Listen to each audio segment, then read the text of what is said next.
What's up with it, kinfolk? Yeah, I got a second. Hold it though. Yo, you listening? Listen. Nobody, and I repeat, nobody is gonna try and trash your name better than a lame ass motherfucker that's afraid you gonna tell the truth. Fuck them people. Pay attention. I know, right? Now that I got your attention,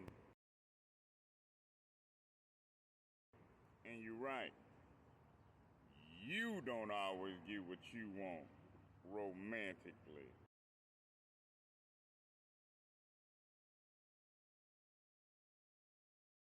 Motherfucker. Check it out.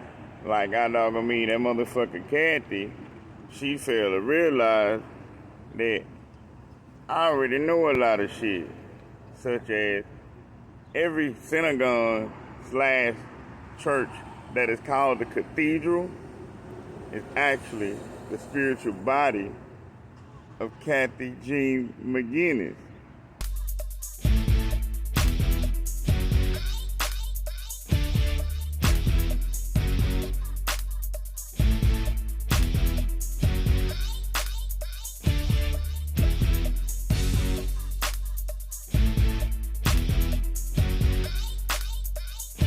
You know what I'm talking about? Then on top of that, you know, just because her name is Kathy and motherfucking me, and you know, in the world, but in the Roman land, her name is Juno. You know what I'm saying? The Roman goddess Juno. And Juno was a big fan of motherfucking birds, especially the motherfucking peacock. You know what I'm talking about? If you go over there and watch that show Manifest, you'll see that the peacock appears in that motherfucker several times giving people visions, right? Well, that peacock is the same symbol for motherfucking me NBC,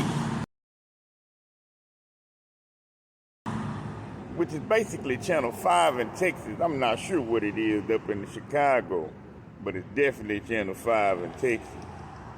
Then on top of that, you know that the peacock got the little colorful dots?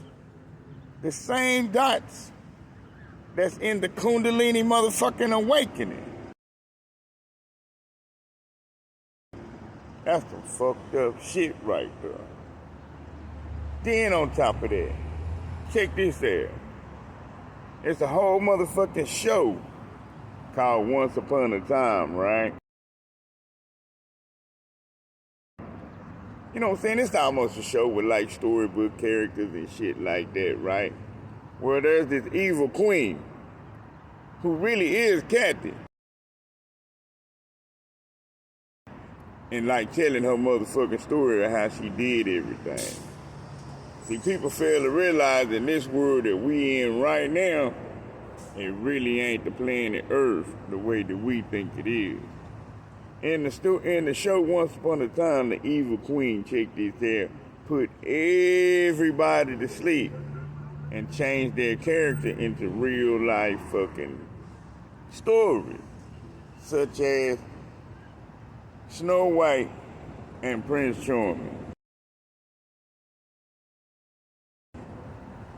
Prince Charming was a John Doe fucking patient, sitting in the goddamn on me motherfucking me hospital and shit, while Snow White was a motherfucking teacher who would go visit John Doe for out of no fucking reason. The reason why that is because it was already destined for them to be together.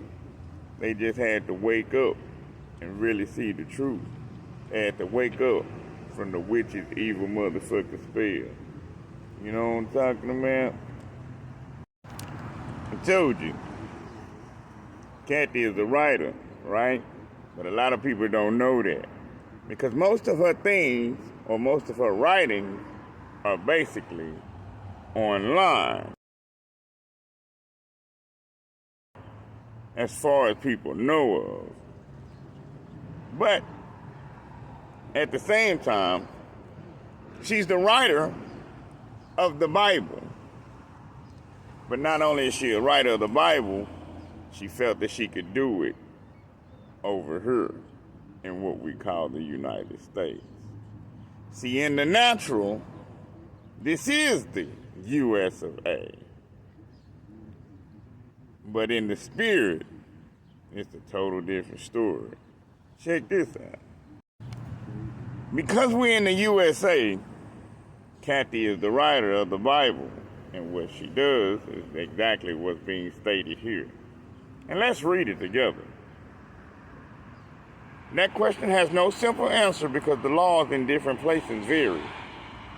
In the United States, yes, it's legal. It's very difficult to pursue someone with libel in the U.S. You have to show that the story is false, that the falsehood is willful, and that the intent is to cause harm. It's also about impossible, so a idolization account is pretty airtight. But laws vary in places like Scotland. It's remarkably easy to come after someone. All you need to do is show that the person was recognizable and that the statements were damaging. Also, not all fictionality is the same. Are we talking about a pretty transparent fictionalization of the author's life the audience is likely to recognize even if there's a disclaimer? Or is the context in the story different? While it might draw some of the author's life, nobody would never make a statement for the author's story. For example, I write erotic fiction under fictionalism. The content, characters, or settings are completely imaginary, though most of the specific sex acts I describe are things I've done. Nobody, not even those who have known me for decades, would assume that the novels are in any way true, even if the sex acts themselves are. It's funny that you mentioned Scotland, because Scotland is a part of Europe / Great Britain, which is a Roman Empire. And even though this neighborhood is considered to be Scottsdale, it really is trying to tell people that there is Scotland in the city of Chicago. Even though it's Scotland in the natural, even though it's Scottsdale in the natural, it's actually Scotland in the spirit. There's also a Scottsdale in Tasmania, Australia. Come to find out, Australia has a Union Jack flag, which is partially one of British-owned motherfucking symbols. You dig? Meaning, therefore,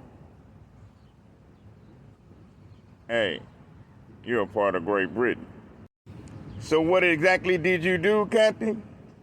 All you did was basically you written the Bible in reverse order. What do I mean by reverse order?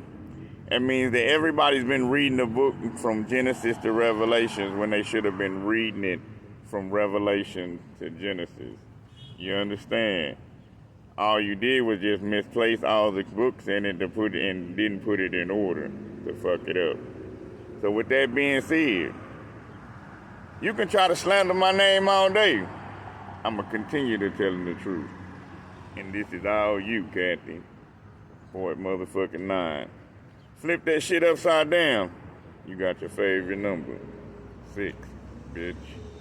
And I'm going to tell you one more time. Let my people go. And I mean every last one of them, including my motherfucking spirit. So while it may be illegal for you to write and legal for you to write a book in the United States, bitch, in the spirit we wrong. And I know exactly who I am in this story, and I know exactly who Tanisha and Kiara is. Amen, motherfucker. Oh yeah, I definitely come in the name of Tchai-Tinisha. Close.